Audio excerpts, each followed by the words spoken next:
Alright, so Rick and Morty Season five's finale has finally come out. So I was going to do reviews on each episode, but I'm going to review it as a season as a whole. But I will talk about the finale separately and I'll give a warning for if and when I talk about any spoilers. So, overall, Season 5 as a whole, I would say probably this is the best season probably since Season 2, to be honest. Yeah, this season I think got a lot more creative in terms of like its scenarios. But something I really like season five doing is that it won't always just like jump into a story like midway through. It would actually, take more of the time to set things up.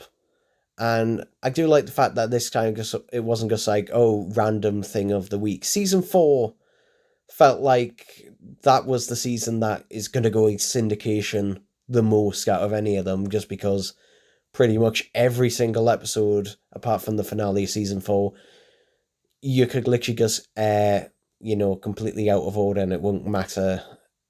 So yeah, but season five, thankfully, actually goes back to what previous seasons were doing, mainly seasons one through three, and basically, finally paying off some of that continuity that had happened throughout. For example, we get a cameo from Space Beth in this season. It is just a cameo, but it's just like, okay, that is something, that clearly officially happened and the series recognises it. Because the series used to do things like that. For example, in the driveway, you can see the cracks all the way around the driveway from season two, basically onwards from when the house was basically transported to another dimension. So, yeah, I'm glad stuff like that is kind of came back in this season, but I do like the fact that, they're doing different sci-fi concepts this time around there.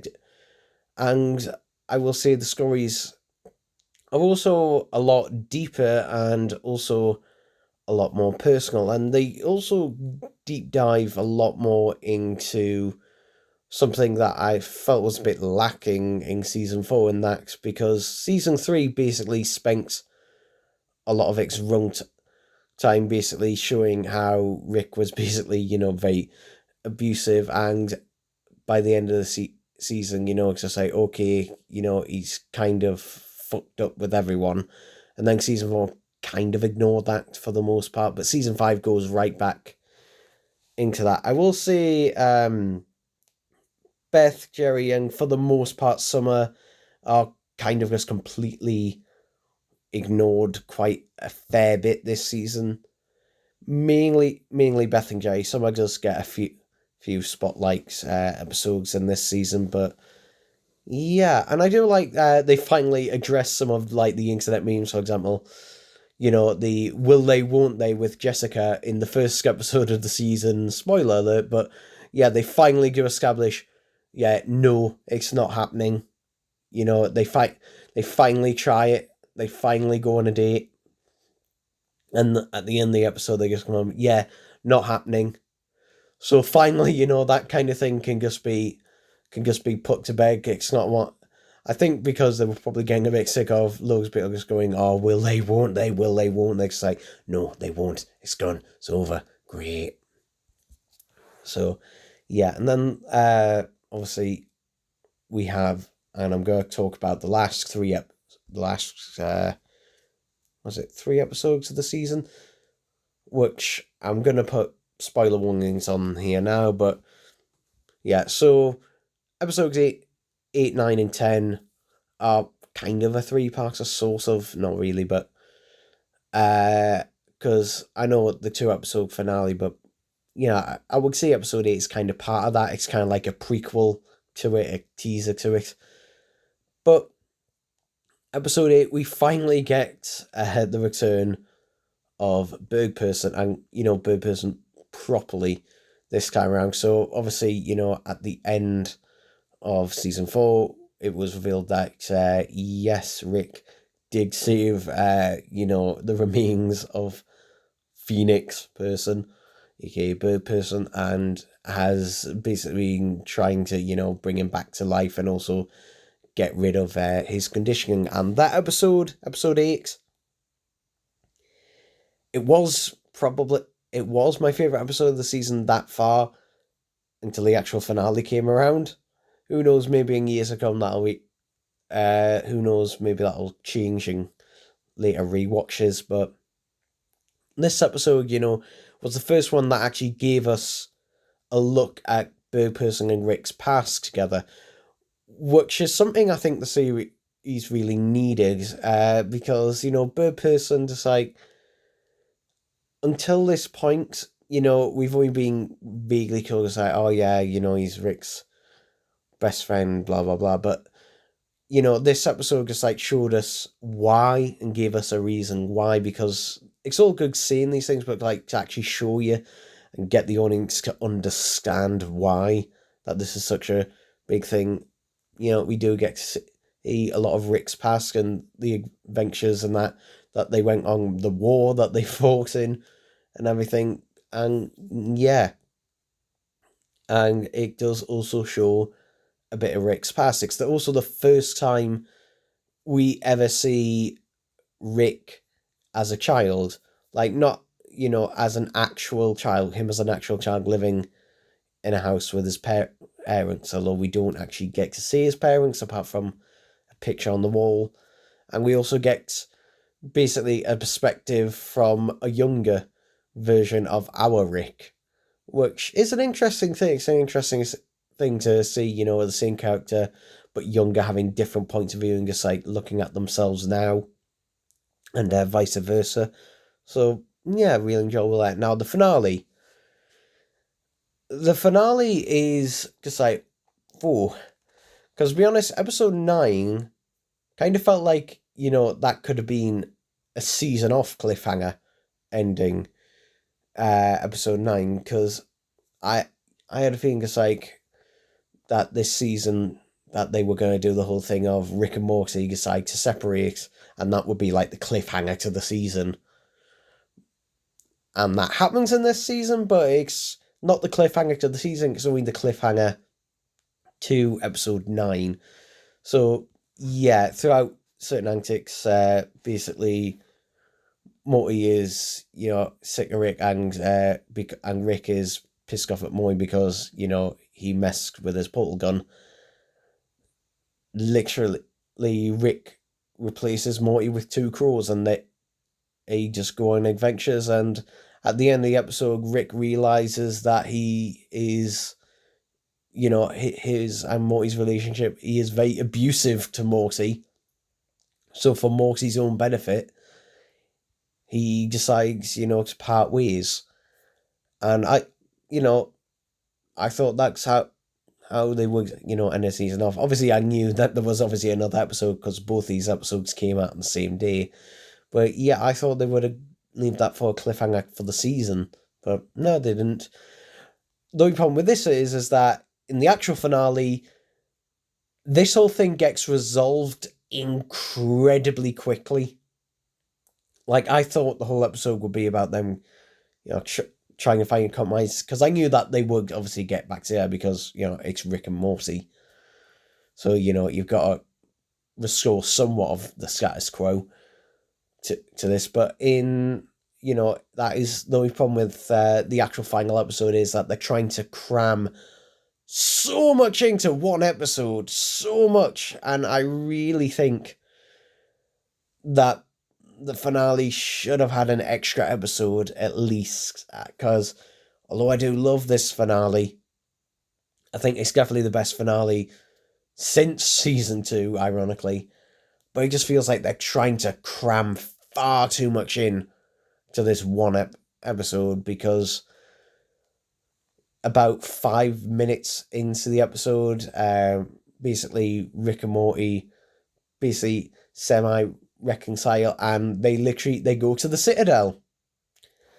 Yeah, they go to the Citadel, something we haven't really seen probably since season 3, which, has been really annoying for people like me. It's just like, okay, probably the best episode of season 3, and it ends with evil Morty, you know, becoming the president of the Rick Citadel, and you leave that for God, how many? Yeah, it's been 5 years, hasn't it? Has it been 5 years? Did season 3 come out in 2016 or 2017? I can't remember which. I've got a feeling it was 2016. So it's either been 4 years or 5 years. But yeah, finally we do get the return, and they do make a lot of self-aware jokes at the audience, about evil. Basically, Rick makes a load of self-aware jokes about evil Morty, which I did find was pretty funny. And yeah, it doesn't go the way you expect, because they kind of teased this in season 4. In season 4, they have that bit on the train episode where basically Evil Morty is surrounded by an army of Ricks. But it turns out that Evil Morty, his plan, was not to do that the entire time. His full plan was to basically get away from everything. Essentially, it just so happens he kills a ton of Ricks and a ton of Mortys in the process. But yeah, episode 10 is basically finally getting a lot of payoff. We finally get Rick's backstory confirmed. Like, we get his backstory. This is obviously, in season 3, it was technically shown to us, but Rick told us that it was a lie. But in this episode, it's just like, no, that did happen. And obviously, we basically got confirmation in episode 8, but in this episode, okay, this is Rick's backstory. At least, up to a certain point, this is Rick's backstory. So, yeah, it is nice to finally get that, and it does add an extra level to the character, because there's that constant thing of them wanting to do continuity, but not do, full-on continuity. So I like the fact that, they're doing a bit of both. There's still the standalone episodes in the season, because there's quite a few of them. But I do like, for finales, or every now and again, they do like a one just like, okay, this is the continuity episode. So this is basically your continuity porn, essentially. So I do like that. And I do like, I should have said spoiler. I think I did spoiler it, but yeah, obviously the season, ironically ends with Rick and Morty getting away, and seeing that they're basically bound to basically turn a new leaf. Whether that is the case for season 6, or whether it diverts into how it is, I don't know. I hope, it doesn't. If it is going to basically, divert to basically the status quo and how it's always been, and how it's been before, I hope it doesn't happen instantly. I hope it's like a general process. Like, I hope season 6 is basically, Rick and Morty starts off on this like new leaf thing of, being equals and blah, blah, blah. And then it slowly digresses into that. If they're going to do that way, or they could do something completely different, who knows. And at the end, it's revealed that Evil Morty has his own version of a portal gun. So, yeah. There we go. Though saying that, he escapes and then just uses the portal gun. Why didn't he use the portal gun the whole? I don't know. That's the problem with the final episode. Like, you've literally got to be. You kind of have to literally be like sharp on your feet. Like, I've only watched the episode once at the time of recording this. I'm gonna have to watch it again, because it literally just like snap, snap, snap. That is the problem with that, is that it is literally rushing through everything, because it's trying to cram everything in.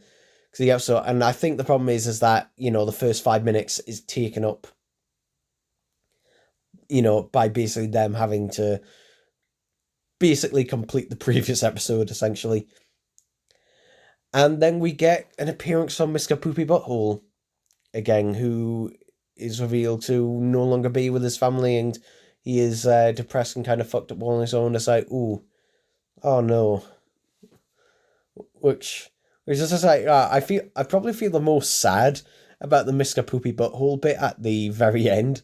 Because like, oh, I didn't want him to be sad. I've got all the shit he went through. Just like, you know, can he not just keep that happy ending, please? No. But oh well, it's Rick and Morty. So yeah, season 5. For me, it's definitely the best season since season 2.